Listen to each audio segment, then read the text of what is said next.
Alright, man, peace. So, brothers, the word around the campfire is that the New York Knicks might be considering hiring the first female NBA head coach. That being the current assistant coach with the San Antonio Spurs, Miss Becky Hammon. For those of you cats who go back to the late 90s, early 2000s, she used to be a player for the New York Liberty. Now, do I see this rumor as something that might actually have legs? Yes, I do. The New York Knicks are moving into a zone now where they're going to start doing things just for acclaim and for attention. It would not surprise me if Adam Silver has spoken to James Dolan and asked him to possibly consider hiring Becky Hammon, because it's becoming more and more abundantly obvious that the San Antonio Spurs are most likely not going to make her the head coach to replace Popovich. Most likely that honor is going to be bestowed upon Tim Duncan, as it should be. So if you want to test this little experiment out of having a female head coach for an NBA team, why not the Knicks, who are already the laughingstock of the NBA? So of course they're going to talk about it. I'm going to chime in. I'm talking about the Knicks, the worst team in professional basketball. They're terrible. They fired their coach, David Fizdale. They got an opening. There's rumors that the Knicks are interested in making history and hiring the first ever female head coach, Becky Hammon, who's an assistant with the Spurs, who was a WNBA superstar back in the day. Brothers, let me say this. In these last days, you're going to see a concerted attempt to force energies on certain demographics. And the main demographic that you're going to see Luciferian energies forced upon are going to be so-called black men. And they're going to utilize the sports world to do it. They have very little respect for the manhood of the so-called black man, so they use him basically as a societal guinea pig, whether it's through the prison industrial complex or the workforce or the sports world. They like to take the black man and play games with him just to continuously show him what little regard they have for his decision-making abilities. You know, it's so hilarious to me. People love talking about the issues with the quote-unquote black quarterback in the NFL. And the sentiment has always been that they did not want black quarterbacks because it was believed that black men did not make quick decisions, that they were unable to recognize a multitude of processes that were occurring at once. And yet in the NBA, a sport that is 75% so-called black men, they will consider hiring a Caucasian woman to preside over black men rather than a quote-unquote black male head coach. That's a severe problem. And you are going to start to see more and more female assistant coaches in the NBA, as well as female executives, as they push many more of these liberal ideologies in these last days once again. People say that she is like the hot person right now when you think about filling a coaching job, right? Is she really the hot person? Who's talking about Becky Hammon other than the New York Knicks? Give me a break. From the Popovich team over there, a lot of people think, the coaching tree. A lot of people think Greg Popovich the best coach in the NBA, and she has been by his side for. A group of heterosexual young men are never going to respect a female head coach at that level of basketball. Never. Now, certain people might say, what about the Ice Cube basketball league, the Big Three? Don't they have a female head coach? I believe it's Nancy Lieberman-Klein. Yeah, but she's coaching a bunch of 40-year-old NBA burnouts. Those guys don't even need to be coached. And they're just happy to have the spotlight on them one more time. They get in a huddle and she gives them some directions and they say, okay, coach, and then they move forward. They don't care. They're just happy to be on TV. But a woman is not supposed to be leading a mass group of men. They're just not. It's bad for morale. It's bad psychologically. I remember Denzel Washington did a film well over 20 years ago called Courage Under Fire, where basically the subtext was that there was a military officer played by Meg Ryan who basically had her unit turn against her. Some of the members of her unit were Matt Damon, Lou Diamond Phillips, and a few other actors. They turned against her while they were in a very crucial moment while fighting in the Gulf War in Iraq. And basically Denzel Washington played a military investigator who had to get to the bottom of exactly what occurred. That was one of the early films that was trying to push females in authority in environments that had historically been led by men. And there's a trickle-down effect today. Once again, they're really aiming towards the so-called black man as an experimental figure or a guinea pig, as I've already stated. Someone that they want to see, let's see how they're going to respond or react to having female leadership. And you see it in corporate America all the time, especially in spheres or environments, once again, where the so-called black male is expected to work. they love to put a female above him. Normally a so-called black or Hispanic female, but in the case of the NBA, they prefer to start with a Caucasian female, because if you were to put a black woman as the head coach of an NBA team, that might be a bit of an eyesore. That might be a bit too obvious. So they say, you know what, let's start with a white woman and see what happens. But I have very little doubt that this person, Becky Hammon, is receiving serious consideration to become the head coach of the Knicks, and it would not shock me at all if it happens. Years now, and she is one of those hot young assistants that a lot of people are talking about. That's right. Nobody's talking about Becky Hammon. Head coach. A lot of people say she has tons of potential and the ability to really turn a franchise around, right? Yes. Why would people say that she has tons of potential and the ability to turn a franchise around when she's never done it? Stop lying. Is, do you really want to take that job with the Knicks, who are very bad right now? We asked Charles Barkley about that, right? Charles Barkley has been in the NBA for a very long time. He's an analyst. He does this for a living, and he's never unfiltered when it comes to his opinion.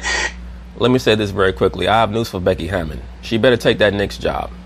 If she wants to show what she can do, she better take that Knicks job, because she's not going to get any other real jobs in the NBA. It's just not going to happen. These are multi-billion-dollar franchises, and they're not there to play games.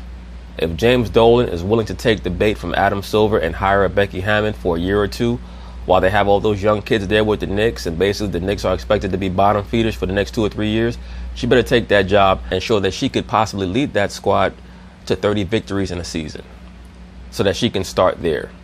Because they have no problem hiring black coaches and telling them that we're going to tank for the season. We see that all the time. The Hugh Jacksons in Cleveland, the cat Brian Flores down there in Miami, they're basically told to tank. And then the next year they're told to tank again. And then the third year, maybe they go 5-11, and then the owner calls him into the office, or the GM calls him into the office and says, we appreciate your hard work. We're going to have to move you aside. We've decided to go in another direction. And then, of course, they hire somebody who looks like Matt LaFleur, as Stephen A. Smith would say. Specifically, should Becky Hammon take the Knicks job? And he said no. Here's why. You think that she give Becky Harmon a chance? I think, well, somebody's going to give her a chance. I don't think she should take that job. You don't take a bad job. Yeah, don't take that job. You don't take a bad job. Charles is so full of shit. Charles knows back 30 years ago he would have said, what? A woman can't coach men. I promise you Charles would have said that, but he has to play the game now. He recently got in trouble over some comments that he made while he was attending a political event in some bar somewhere, where a chick was asking him about who he was going to advocate for or get behind. And at one moment he said some black guy out of Massachusetts, and then the next moment he stated that he was going to stand behind Pete Buttigieg, or as I call him, Pete Booty Gay, out of Indiana. And the chick called him out on it. And then Charles Barkley says something to the effect of, you're lucky that I don't hit women, because if I did, I would hit you. Something along those lines. And Charles has a history of making statements like that about women. I believe it was like 30 years ago where he stated that after a Sixers victory, he said something along the lines of, I'm happy that we won tonight, and so is my wife, because had we lost, I would have went home and beat my wife. And of course, it was a bad joke. It was an off-color joke. But that's how Charles's mind used to work back then, and still to a degree works today. So I'm sure that he understands the absurdity of a female coach attempting to lead grown men who are in their prime and looking to cement their stature in the NBA. Even though she can make history and the job opportunities in front of her right now, say no and wait for the right job. I disagree. Not the right now job. I disagree only because with professional sports, there's only so many jobs. This is not like McDonald's. I mean, it's not, you go to 30 McDonald's on 5 blocks. With the NBA, the NFL, NHL, there's only, 20 to 25 to 30 jobs available. Sure. So when it's but someone's going to get fired. I mean, it's going to happen in the next year, too. There's no guarantee. Brothers, let me say this. It's only a matter of time with all of these female assistant coaches and executives and soon-to-be head coaches coming into the NBA, as well as some of the female referees that they have trickling into the league. It's only a matter of time before there's some type of sexual assault allegation or accusation storyline that we're going to see in the NBA, or maybe some type of sexual affair between a coach and a player, or a referee and a player. This is what the NBA wants, so we'll see what happens. That team doesn't like her. There are many things that can happen. If the New York Knicks, who, by the way, nobody knows that the Knicks suck better than I do. Trust me. This has tortured me for decades now. But the Knicks... I always say this. You have to wonder about the psychological issues that a woman has to say to herself, I want to preside over men. It's not good enough that I become a coach in the WNBA or in women's college basketball. I'm not satisfied unless and until I preside over men. There's something that's off kilter upstairs with a person like that. It's very much akin to a grown man who claims to be heterosexual who says, I have to use a woman's bathroom before I drop dead. You say to yourself, that dude is bugged out of his fucking mind. Are still the Knicks. They're in New York City, and if you were ever the person to bring the Knicks back to prominence, you would be beloved in the most. But don't you want to go to a situation? But Charles Barkley is saying that they don't have the infrastructure or the players to compete at a high level, and put Becky Hammon in that job where it seems like she's setting herself up for failure, not success. That's how you know that this must be some type of political stratagem that James Dolan is being approached with. By who? None other than Adam Silver. I'm sure that they're working together on this, and maybe Adam Silver is telling James Dolan, look, hire Becky for a couple of seasons. I'll do my best to get you a #1 draft pick maybe in 2023 or 2024 if you do me this solid. Adam Silver is on record as stating that he wants to have a female head coach in the NBA before his tenure as the NBA's commissioner is done. So watch out for that. Actually, I think it's a win-win for her because even if she loses, everybody's going to blame Dolan anyway. So basically, I don't think no one's going to be like, oh, it's Becky Hammon's fault. The Knicks, who haven't been good for 30 years. You don't know that. I agree with you that people are going to blame James Dolan first. But Becky Hammon is going to have to deal with a certain level of vitriol. But, that would be a great litmus test for the media. Are you going to be willing to attack a female coach with the same level of fervor as you would a male coach? What would happen if the players decided that they don't respect Becky Hammon? Would the media turn it into a gender issue? Or would they cover it the same way that they would if the players were to lead an insurrection against a male coach, which happens all the time? A lot of forces would get revealed. The same Becky Hammon came in, they're still not good. So I think it's a win-win for her. And why doesn't Becky Hammon, if she gets hired, they offer a job, go in there and turn the thing around? There's only a couple of variables there. There's the ownership, there's the front office, the players, and the coach. She can affect great change. So go in there, take the job, and turn the damn thing around. How are the Spurs doing this year? Are they doing pretty good so far? No. Not as bad as the Knicks, though. No, they're not as bad as I was going to say. She's got job security there working for Pop, and she can just hang in that job as long as she wants. But Mike talks about speaking of. Right, but Pop already has decided, at least in my opinion, Pop has decided that he's going to hand the reins over to Tim Duncan. He's not going to hand the reins over to Becky Hammon. We know that Popovich is woke.